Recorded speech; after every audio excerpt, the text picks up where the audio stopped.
Good morning friends, मी वैशाली माझ्या चॅनलमध्ये आपणा सर्वांचे मनापासून स्वागत करते। आज आपण बघूया विद्यार्थ्यांचे दीपस्तंभ असणारे बाबासाहेब आंबेडकर यांच्या जीवनावरील महत्त्वाच्या निवडक गोष्टी। भाग पहिला आहे बाबासाहेब आंबेडकर यांची ज्ञान साधना। कष्टाशिवाय उन्नती नाही या न्यायानं बाबासाहेब आंबेडकर यांनी अखंड अहोरात्र ज्ञान साधना केली। 13 एप्रिल 1947च्या नवयुगाच्या खास अंकात ते लिहितात, मी BA व्हावे याबद्दल माझ्या वडिलांना अत्यंत तळमळ वाटत असे। पहाटे 2 वाजता उठून मी अभ्यास करीत असे। पहाटेच्या वेळी मन शांत व प्रसन्न असल्याने अभ्यास चांगला होतो अशी माझी समजूत आहे। परीक्षेच्या वेळी मी पहाटे 2 वाजता जागे व्हावे म्हणून वडील 2 वाजेपर्यंत स्वतः निजतही नसत। माझ्या उशाशी त्यावेळी एक समय ठेवलेली असे, त्यातले तेल व वात उजेड देऊन देणार तरी किती व मी वाचणार तरी किती। बाबासाहेबांना पदवी व अन्य परीक्षात प्रारंभी द्वितीय श्रेणीसुद्धा मिळाली नाही। BAची द्वितीय श्रेणी थोड्या मार्कांनी गेली, परंतु पुढे त्यांनी अखंड अभ्यासाने श्रेष्ठ ज्ञान गुणवत्ता सिद्ध करून दाखवली। डॉक्टर बाबासाहेब आंबेडकरांनी इंग्लंडमधील विश्वप्रसिद्ध लंडन विद्यापीठातून MA, SC, DSc या अर्थशास्त्रातील अत्युच्च पदव्या संपादन केल्या होत्या। पुणे येथे 1938 साली झालेल्या दलित विद्यार्थी संमेलन सभेत बोलताना इंग्लंडचा अभ्यास अनुभव सांगताना ते म्हणाले होते, मी विद्यार्थी दशेत इंग्लंडमध्ये असताना ज्या अभ्यासक्रमास 8 वर्ष लागतात तो अभ्यास मी अवघ्या 2 वर्ष 3 महिन्यात पूर्ण केला।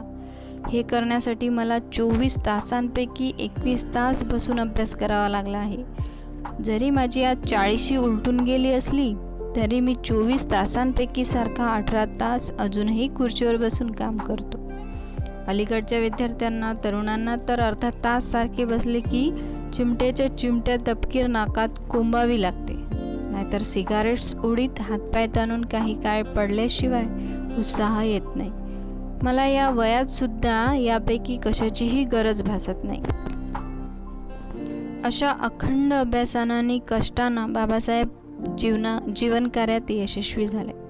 आपल्या 1954च्या हीरक महोत्सवाप्रसंगी मुंबईच्या पुरंदरे स्टेडियममध्ये झालेल्या सत्काराला बाबासाहेबांनी दिलेला संदेश कोणत्याही निराश मनाला उभारणी देणारा आहे। ते म्हणाले होते, विस्तवातून गेल्या वाचून पौरुष्य किंवा देवपण प्राप्त होत नाही। अग्नीमधून गेल्याशिवाय माणसाची शुद्धी होत नाही आणि त्याचे बळ वाढतही नाही। म्हणून पददलित माणसांना हालअपेष्टांच्या आणि त्यागांच्या अग्नी दिव्यातून गेल्या वाचून मोठेपणा प्राप्त होत नाही। आपला भविष्यकाळ घडविण्यासाठी त्यांना वर्तमान काळातील सुखाचा आणि गरजांचा त्याग करावयास पाहिजे। कष्टानं ज्ञानसाधनेनं डॉक्टर बाबासाहेब आंबेडकरांनी त्यांच्या जन्मानंतर एका कुडमुड्या ज्योतिषाने व्यक्त केलेली भविष्यवाणी साफ खोटी ठरविली।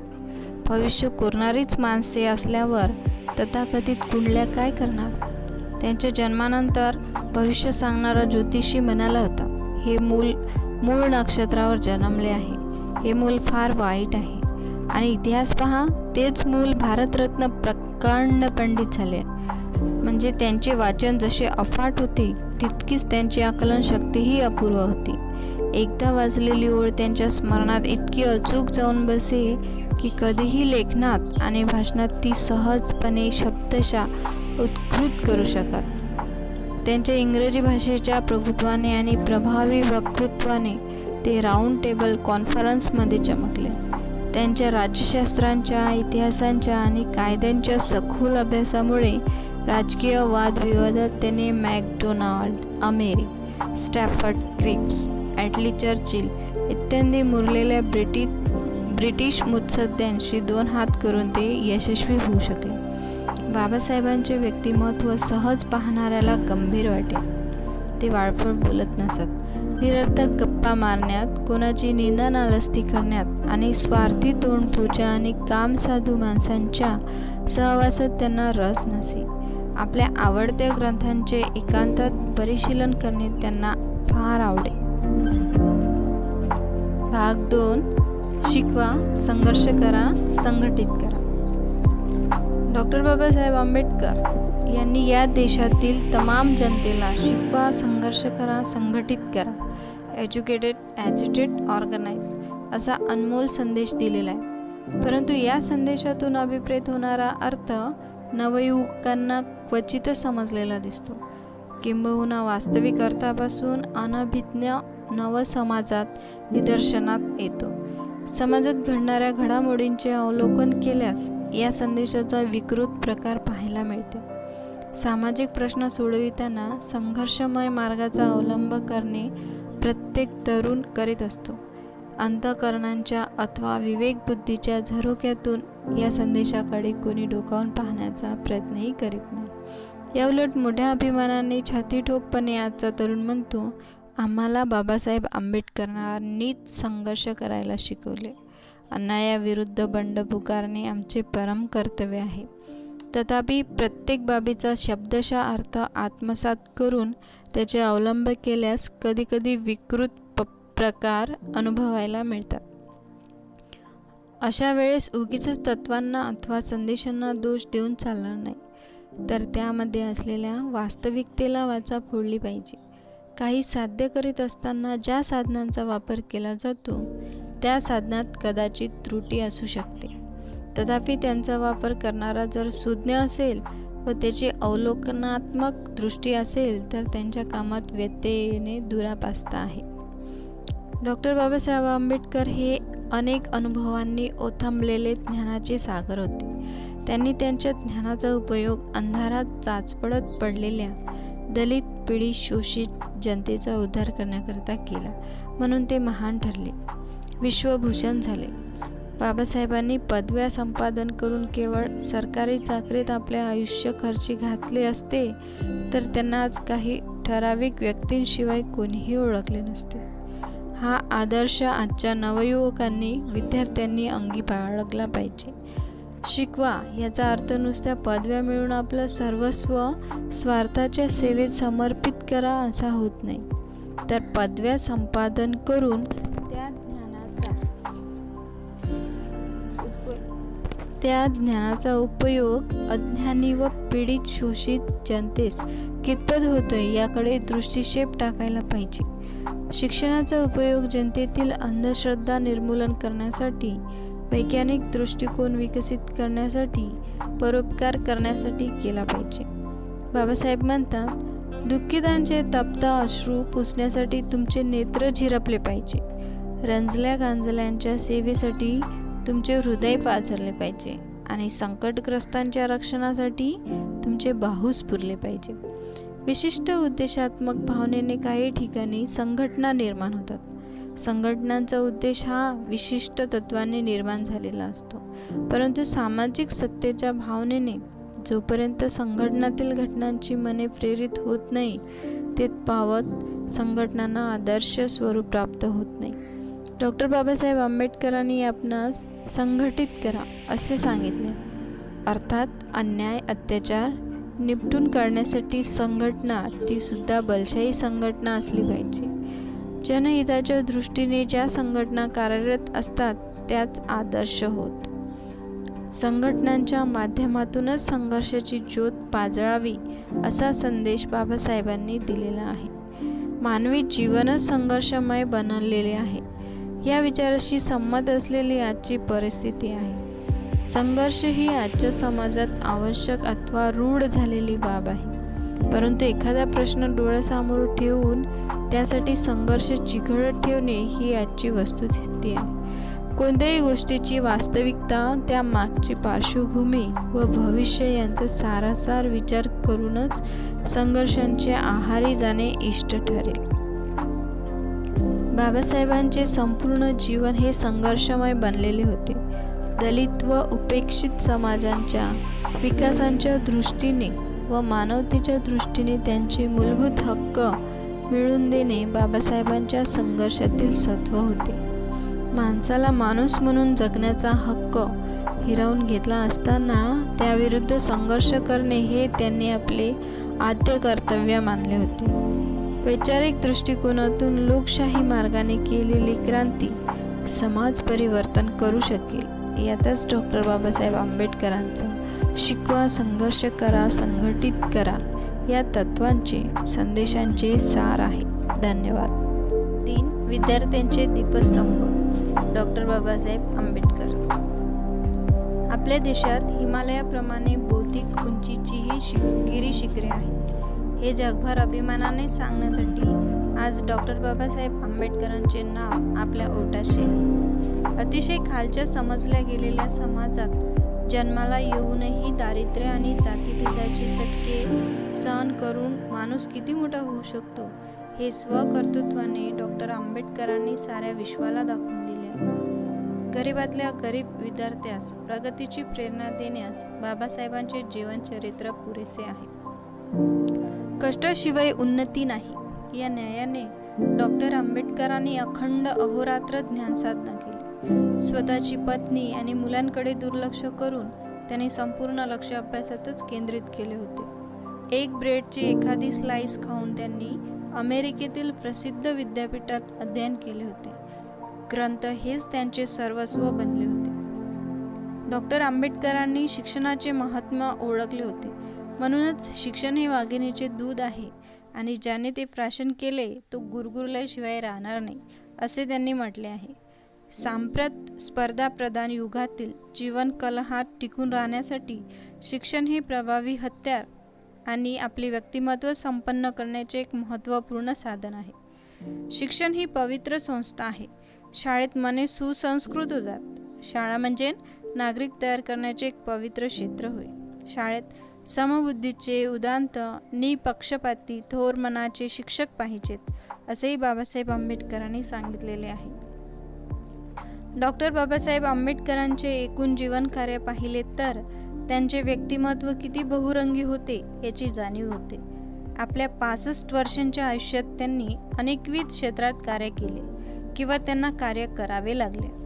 प्राध्यापक, दलितांचे नेते, चतुर मुत्सदी, प्रभावी वक्ते, कायदे पंडित, अभ्यासू संसदपटू, द्रष्टे, विचारवंत, प्रतिभावंत, ग्रंथकार आणि पत्रकार अशा निरनिराळ्या भूमिका त्यांनी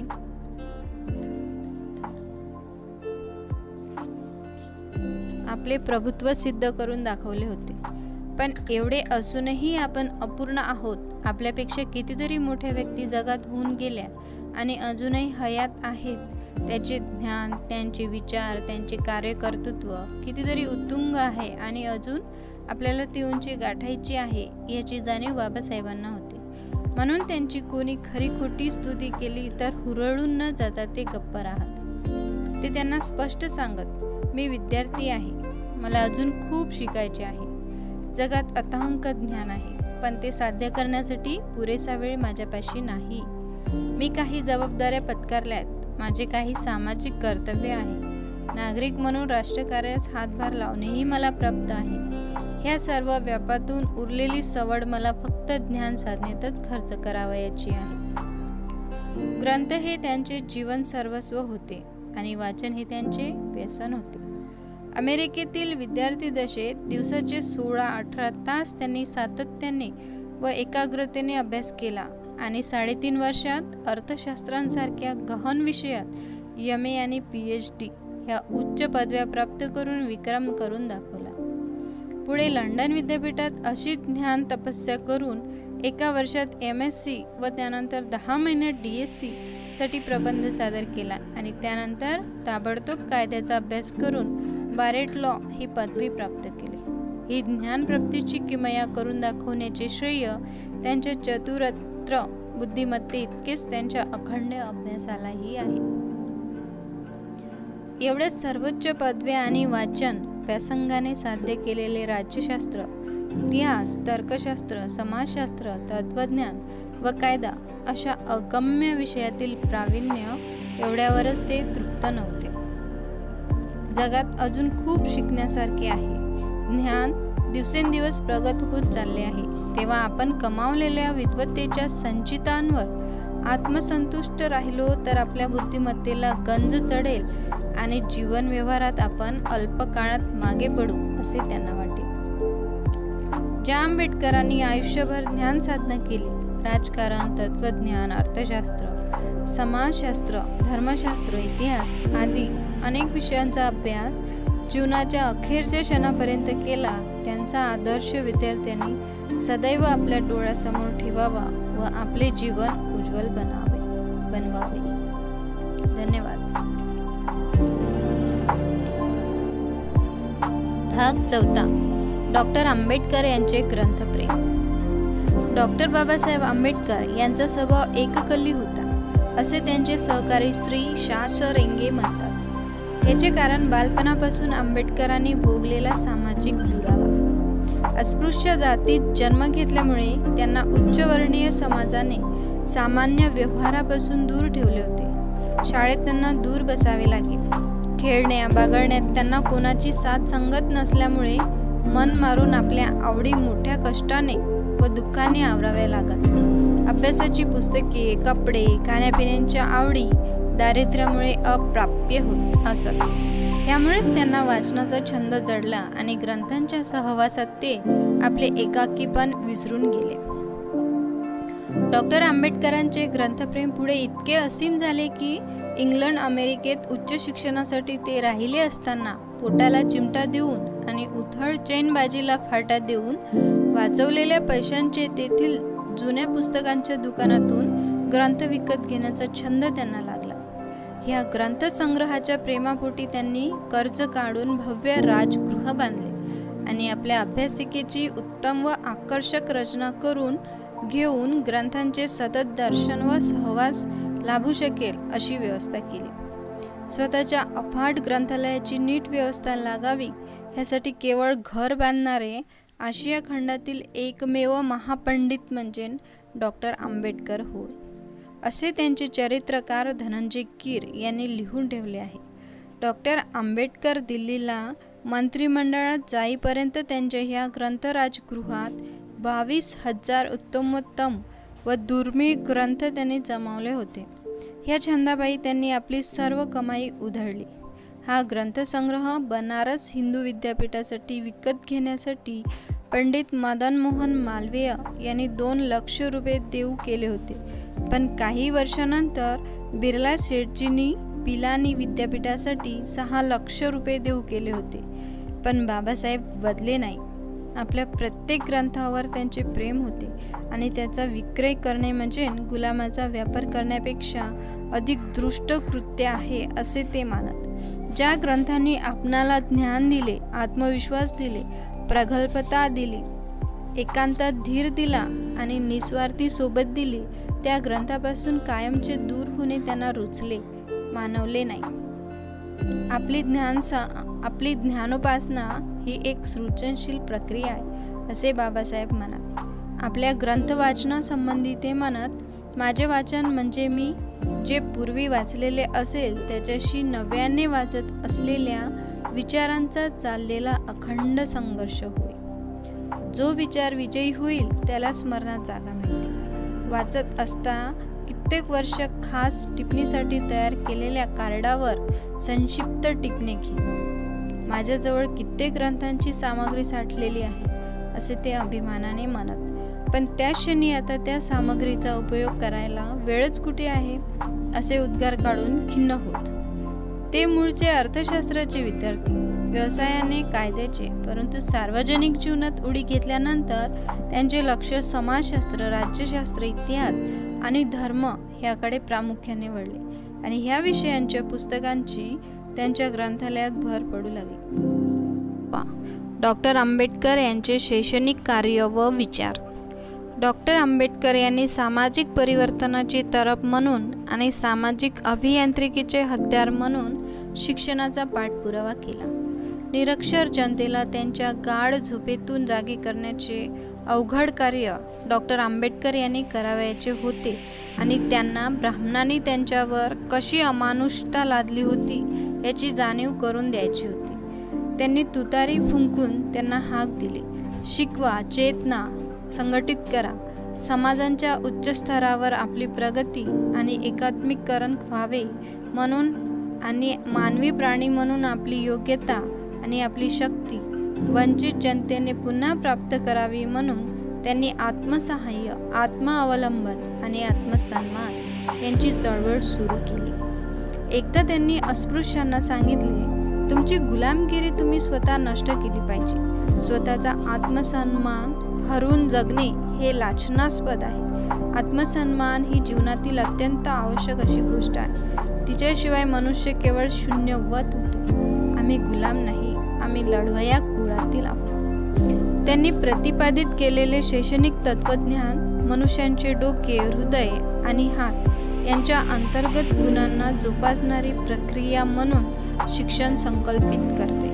ते माणसांच्या अंगीभूत मुरलेल्या शक्तिमुक्त करते आणि पशुतुल्य अस्तित्वांच्या पातळीवरून ते त्याग, विशुद्धता, सद्गुण आणि सात्विकता यांच्या पातळीपर्यंत उन्नत करते.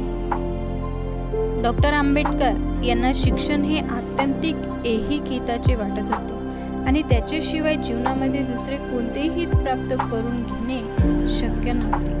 ते म्हणाले होते की सर्व प्रकारच्या विषमता दूर करण्यासाठी आणि सामाजिक लोकशाही प्राप्त करून घेण्यासाठी शिक्षण हा एक राजमार्ग होता.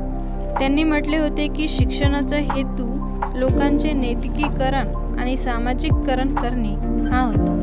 सभ्यता आणि संस्कृती यांचा शिक्षण हा पाया होता असे त्यांनी जाहीर केले.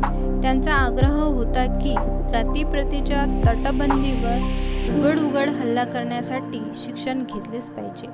डुकरासारखे आपले पोट भरण्यासाठी जगू नका, परंतु सांस्कृतिक विकासासाठी मानवी प्राणी म्हणून जगा, असा उपदेश त्यांनी केला. शिक्षणातील आपल्या लोकांच्या मागासलेपणाची जाणीव डॉक्टर आंबेडकर यांना नेहमी होती. त्यांची प्रगती घडवून आणण्यासाठी त्याची अत्यंत गरज आहे आणि ते अत्यंत मोठे हत्यार आहे असे त्यांना वाटत होते. आपल्या लोकांमध्ये शिक्षणाचा प्रसार करण्यासाठी त्यांनी शक्य त्या प्रत्येक साधनांचा उपयोग करण्याचा प्रयत्न केला.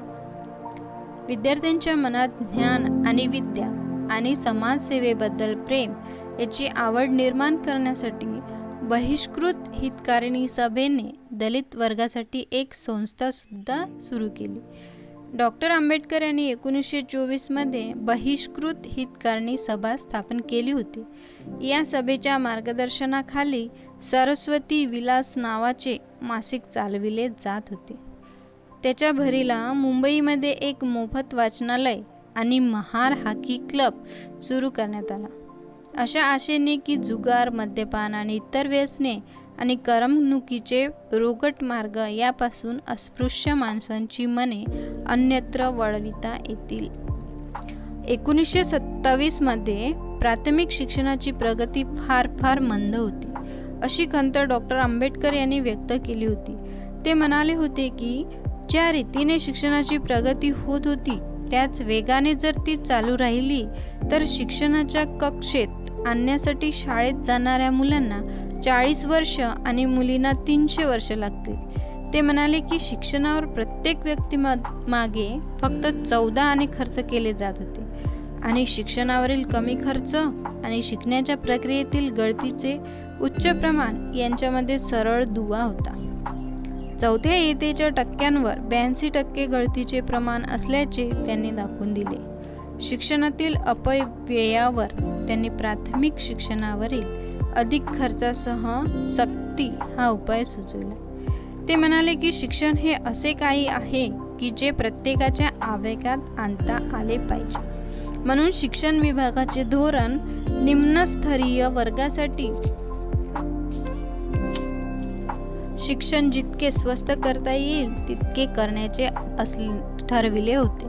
तेव्हा त्यांनी मागास वर्गांना आपुलकीची वागणूक देण्याचे आवाहन शासनाला केले. त्यांनी असा युक्तिवाद केला की या सर्वच जमातींना जर समानतेच्या पातळीवर आणावयाचे असेल तर त्यावरील एकमेव उपाय आहे असमानतेचे तत्व. कारणे आणि जे त्या पातळीखाली आहेत त्यांना आपुलकीची वागणूक देणे. जे लोक सर्व गोष्टींमध्ये समानतेच्या तत्वावर जोर देतात ते सोयीस्करपणे विसरतात की 5 आणि 10 या आकड्यांना जर 2 हा एक समान घटक यांनी गुणले तर त्याचा गुणाकार अनुक्रमे 10 आणि 20 येतो आणि त्या दोन्ही बाबतीत तो 20 येत नाही. म्हणून डॉक्टर आंबेडकर मानित असत की समानतेचा अर्थ म्हणजे निम्नस्तरीय वर्गाची पातळी उच्चस्तरीय वर्गाच्या पातळीपर्यंत आणणे. ज्याने शिक्षण द्यावे अशा अभिकरणाबद्दल बोलताना ते म्हणाले की ब्राह्मण जातीतून येणाऱ्या शिक्षकाकडे जर शिक्षण सोपविले तर शिक्षणात खरी प्रगती करता येणार नाही. त्यांची मने निम्नस्तरीय लोकांबद्दलच्या तिरस्काराने भरलेली असतात आणि इतर कोणत्याही वर्गाच्या बौद्धिक उन्नतीसाठी त्यांनी निष्ठुर अनादर दाखविला आहे. त्यांनी मानवी प्राण्यांना कुत्र्याहूनही अधिक वाईट रीतीने वागविलेले आहे आणि त्यांना कधीही समानतेने व दयाळूपणाने वागविलेले नाही. त्यांनी उद्घोषित केले की शिक्षक हे राष्ट्राचे रथचालक होते आणि सामाजिक सुधारणाच्या दृष्टिकोनात या अध्ययन व्यवसायामध्ये योग्य माणसांची निवड करणे यापेक्षा अधिक महत्त्वाचा दुसरा प्रश्न नव्हता. ज्यांनी मागासवर्गीय विद्यार्थ्यांच्या कानात घुमविले की त्यांच्या पूर्वजांप्रमाणे किरकोळ धंदे करायलाच ते जन्मले होते, ते निम्न श्रेणीतील होते आणि शिक्षण ही गोष्ट एका विशिष्ट वर्गासाठी होती. त्यांच्याकडे डॉक्टर आंबेडकर म्हणाले, हे उदात्त राष्ट्रीय मानवी प्रकाशदान करणारे कार्य सोपून देण्यात येऊ नये. आत्मकेंद्रित आणि राष्ट्रविघातक अभिकरणे निपटून काढून राष्ट्राला खरीखुरी प्रगती करता येईल याकडे आंबेडकर लक्ष वेधून घेत होते. अशा व्यापकतर पायावर राष्ट्राचे एकीकरण व प्रगती अधिक बळकट होईल असे ते म्हणाले. 1928 मध्ये आपल्या जमातीचे शालेय शिक्षण भक्कम पायावर संघटित करण्यासाठी डॉक्टर आंबेडकर यांनी दलित वर्ग शिक्षण संस्थेची स्थापना केली. दलित वर्गाच्या विद्यार्थ्यांच्या कल्याणासाठी जे माध्यमिक शालेय शिक्षणाचा भार सहन करायला असमर्थ होते त्यांना वसतिगृहे पुरविण्याच्या कार्यात दलित वर्ग शिक्षण संस्थेला सहाय्य करण्याचे आवाहन त्यांनी मुंबई शासनाला केले. या योजनेला शासनाने संमती दिली आणि राज्यपालांनी जाहीर केले की दलित वर्गातील माध्यमिक शाळेतील विद्यार्थ्यांच्या भल्यासाठी 5 वसतिगृहांच्या योजनेला ते मंजुरी देतील. डॉक्टर आंबेडकर यांची शिक्षण संस्था मान्यता पावलेली संस्था होती. विश्वस्त मंडळ तिचा कारभार पाहत होते आणि त्याचे सभासद होते मेयर निसीम, शंकर सैन्ना परशा, डॉक्टर पुरुषोत्तम सोळंकी आणि डॉक्टर आंबेडकर. 19 सभासदांचे मिळून झालेल्या सल्लागार मंडळाचे त्याला सहाय्य होत होते.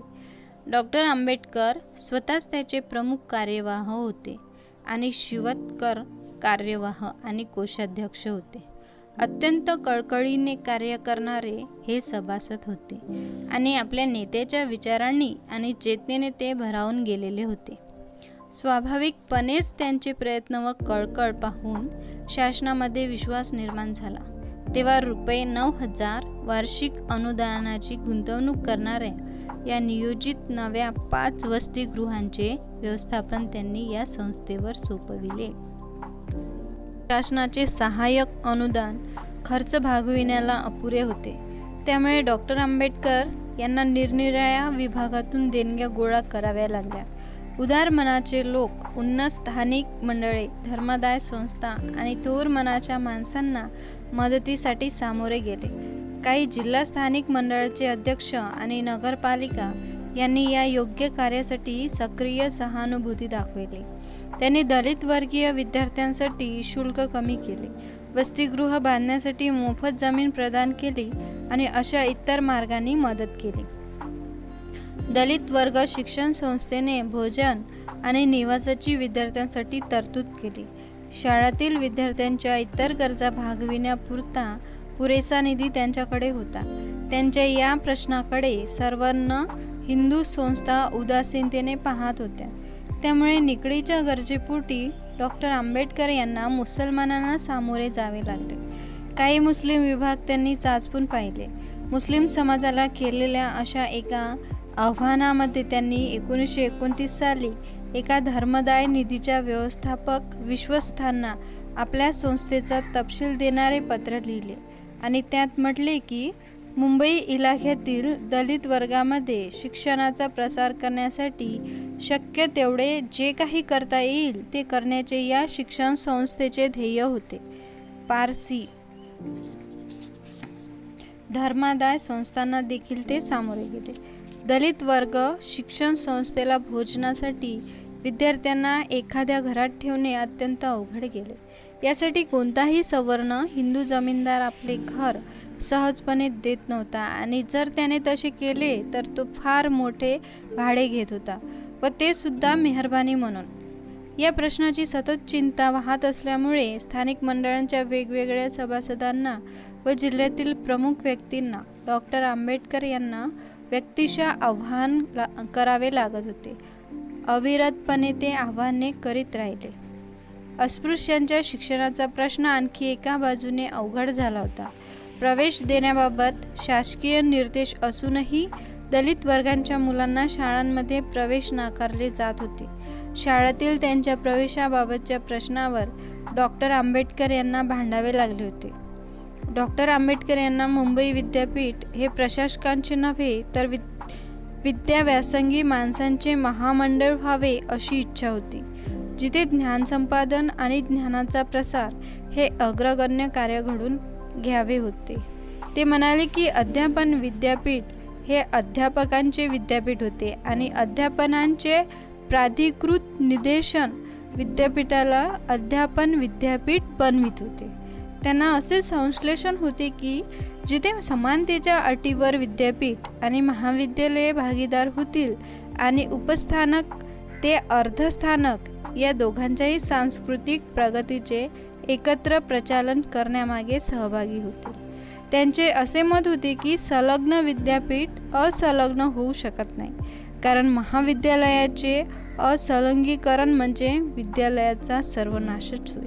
त्यांचे म्हणणे होते की संलग्न विद्यापीठ महाविद्यालयांमध्ये अध्यापन आणि संशोधन यांच्या व्यवस्थापनावर नियंत्रण ठेवण्यासाठी व पर्यवेक्षण करण्यासाठी विद्यापीठाकडे पर्याप्त शक्ती असल्या पाहिजेत आणि असंमत होणाऱ्या संलग्न महाविद्यालयामधील विद्यापीठाचे पर्याप्त नियंत्रण सुनिश्चित करण्यासाठी संलग्न महाविद्यालयांना जे देय अनुदान ते त्यांच्याकडून काढून घेण्यासाठी शिफारशीच्या शक्तीने विद्यापीठाला सुसज्ज करता येईल. मुंबई विद्यापीठाच्या अधिसभेवर मागास आणि दलित वर्गाच्या प्रतिनिधित्वांची मागणी त्यांनी केली होती. ते म्हणाले की शिक्षणाचे नियंत्रण निसंशयपणे सुशिक्षित वर्गाने केले पाहिजे, परंतु दुर्दैवाने सुशिक्षित वर्गाकडे सामाजिक सद्गुण नसल्याची खंत त्यांनी व्यक्त केली. त्यांनी उद्घोषित केले की सुशिक्षित वर्ग केवळ जनतेची उपेक्षा करतात. एवढेच नव्हे तर जनतेला शिक्षण द्यावे याला सुद्धा सक्रियतेने विरोध करतात. त्यांनी सुचविलेले होते की विद्यापीठाचा मूलभूत हेतू होता जनतेच्या दारातील पायऱ्यांपर्यंत शिक्षण घेऊन जाणे. विद्यापीठाचे मूल्यांकन केवळ त्यांच्या ज्ञान संपादनाने न होता त्यांच्या सामाजिक वागणुकीने झाले पाहिजे अशी त्यांची इच्छा होती. विधी शिक्षणातील सुधारणेच्या संबंधात विधी व्यवसायातील अतिगर्दी व विधी शिक्षण यामध्ये विभेद करण्याची डॉक्टर आंबेडकर यांना इच्छा होती. विधी शिक्षणातील योजना अशा पायावर तयार करणे की ज्यामुळे विधी व्यवसाय ही काही थोड्यांचीच परिरक्षित वस्तू होती. शिक्षणाच्या दृष्टीने आणि सामाजिक न्यायाच्या दृष्टीने सुद्धा अप्रतिवादच होईल असे त्यांनी जाहीर केले. निम्न मध्यम वर्गामध्ये आणि विशेषतः अनुसूचित जातींमध्ये उच्च शिक्षणाचे प्रचालन करण्याच्या दृष्टिकोनातून त्यांनी 8 जुलै 1945 रोजी पीपल एज्युकेशन सोसायटीची स्थापना केली. या सोसायटीने 20 जून 1946 रोजी सिद्धार्थ कला आणि विज्ञान महाविद्यालय मुंबई येथे सुरू केले आणि भारतातील एक अग्रगण्य महाविद्यालय असल्याचेही सिद्ध केले. पीपल एज्युकेशन सोसायटी PSC ची ध्येये व उद्दिष्टे जाहीर करताना ते म्हणाले की PSO चा हेतू केवळ शिक्षण देण्याचाच नव्हता, परंतु शिक्षण अशा रीतीने द्यावयाचे की त्यामुळे भारतामध्ये बौद्धिक, सामाजिक आणि नैतिक लोकशाहीचे प्रचालन करता येईल. आपण आपल्या जीवन काळामध्ये डॉक्टर आंबेडकर यांनी 1950 मध्ये औरंगाबाद येथे मिलिंद कला आणि विज्ञान महाविद्यालय स्थापन केले. 1953 मध्ये सिद्धार्थ वाणिज्य आणि अर्थ महाविद्यालय आणि 1946 मध्ये मुंबई येथे सिद्धार्थ विधी महाविद्यालय स्थापन केले. जे लोक अन्यथा उच्च शिक्षणाला मुकले होते त्यांच्या उच्च शिक्षणाच्या जाणवणाऱ्या गरजा ही महाविद्यालये पूर्ण करीत होती.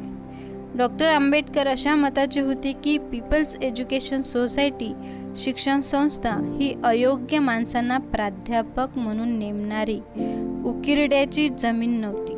त्यांची अशी अपेक्षा होती की प्राध्यापकांकडे व्यक्तिमत्व असले पाहिजे. त्याने आपल्या अध्यापन विषयाची यथासांग तयारी केली पाहिजे. आपली व्याख्याने साधी आणि मनोरंजक करून त्याने अचूकपणे, सुबोधतेने आणि संपूर्णतया 4 किंवा 5 मुद्द्यांची चर्चा केली पाहिजे. ज्ञानामध्ये सखोलता प्राप्त करून घेण्यासाठी विद्यार्थ्यांना अधिकाधिक वाचन करावयास प्राध्यापकांनी प्रोत्साहन आणि प्रेरणा दिली पाहिजे असे त्यांना वाटत असे. त्यांना वाटे की विद्यार्थ्यांनी राजकारणापेक्षा अभ्यासाला अग्रक्रम दिला पाहिजे. विद्यार्थ्यांना ज्ञानाची आंच असली पाहिजे, ते असा उपदेश करीत. डॉक्टर आंबेडकर यांना ज्ञान हाच प्रकाश आणि शक्ती वाटत होती. ज्ञान हे तलवारीसारखे होते. त्याचा भल्या किंवा बुऱ्या कारणासाठी उपयोग करता येत होता. म्हणून त्यांचा आग्रह होता की ज्ञानाला चारित्र्याची जोड मिळाली पाहिजे. ते म्हणाले की माणसाचे चारित्र्याचं ज्ञान भल्या किंवा बुऱ्या कारणासाठी उपयोगात आणायचे की नाही, काय हे निश्चित करायचे शिक्षण हे मानवी सभ्यता आणि संस्कृतीचा खरा पाया करण्यासाठी ज्ञान आणि चारित्र्य यांची एकता आवश्यकता होती. सुशिक्षित वर्गांकडे जर चारित्र्य नसेल तर त्यांच्या आत्मप्रगतीसाठी आणि दुबळ्या व वंचित वर्गांना अहितकारक असा ज्ञानाचा उपयोग करता येईल. डॉक्टर आंबेडकर ही ज्ञान आणि चारित्र्य यांची असाधारण अशी मूर्ती होती. वंचित लोकांच्या उद्धारासाठी त्यांनी करुणेने आपल्या ज्ञानाचा उपयोग केला. मानवजातीच्या सेवेमध्ये चारित्र्य ही मानवाची शक्ती आहे असा त्यांचा ठाम विश्वास होता. सारांश: डॉक्टर आंबेडकरांना जीवनवादी, शास्त्रीय, मानवतावादी, समाजहितकारी, शील आणि प्रज्ञा यांचा सुवर्ण संगम साधणारे शिक्षण अभिप्रेत होते. धन्यवाद.